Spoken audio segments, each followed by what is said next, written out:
My producer just slipped me a note for you to quickly go back to mention the collaboration between the Federal Road Safety Commission and NEMA to prevent accidents, especially during scarcity, which we just mentioned. But a case in point which she's talking about is the Kwara State situation where a truck crushed people who were queuing up for fuel.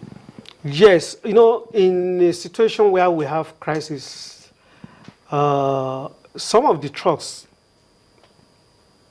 like when we were just in front of here, we were trying to control traffic. One of the tanker just slipped off the road.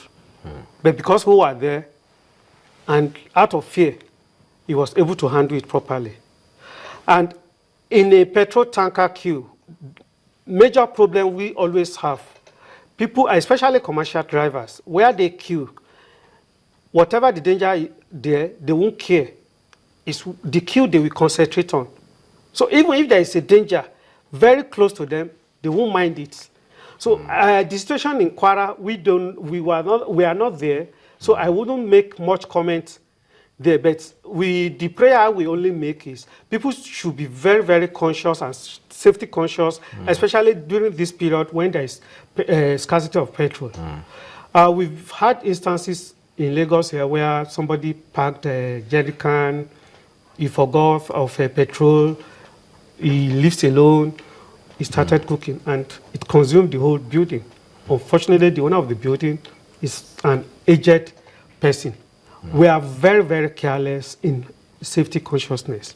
So the only appeal, both on the road or at home, we should be very, very careful in the way we handle things. And back to what I was talking about resources. People compare emergency management to what happens in the West, where their agencies are staffed with adequate number of people. They have resources such as helicopters to get to hard-to-reach regions. So what you are telling me concerning all the other departments and agencies is that they're all, do you draft them in, or to manage emergencies, or does not NEMA have its own people that go to these areas? Okay. Because you mentioned the police, you mentioned the army.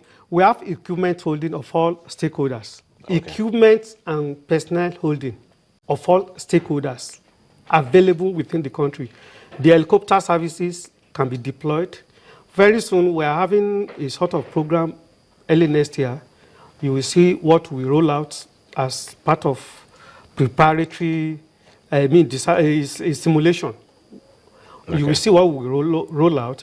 And if you look at the NEMA mandates, we were given the power to call on any stakeholder or manpower, either resources or manpower, in case of disasters, to deploy it. So whatever is within our reach, we can deploy it. However, NEMA has facilities. We have helicopter, we have ambulance, air ambulance. Is it adequate? Do you have enough from the federal government? And all over the world, no single agency will have enough resources to manage disaster all over the world. Okay. Well, that's where we'll have to leave it, though.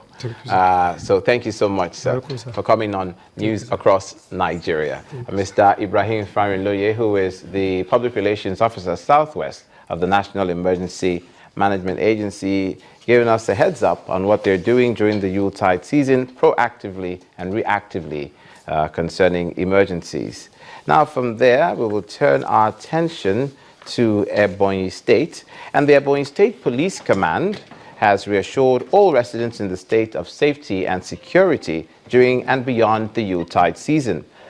Lining up some suspected criminals at the command headquarters in Abakaliki, the Ebonyi State capital, the Commissioner of Police, Peace Abdallah, warned that anyone entering the state with intentions to cause breakdown of the law and order will be arrested and prosecuted accordingly.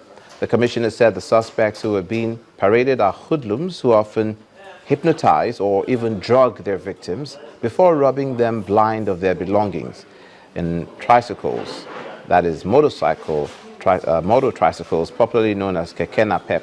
In a related development in the spirit of the Yuletide, the State Police Command also visited some less privileged homes and donated some food items to celebrate the Yuletide season.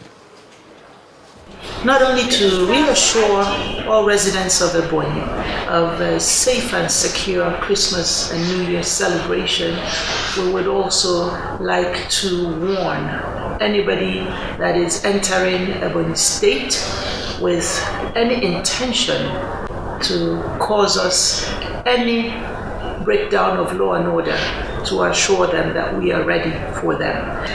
It is very evident that Ebonyi State is very resolved that, especially in this Yuletide season, in line with the directives of the leadership of the Nigeria Police Force, the police will be everywhere. Our own Christmas is on the streets. We are going to be on foot patrol, vehicular patrols. We will cover every nook and cranny of the state command to ensure that all residents have a peaceful and a very, very happy Christmas.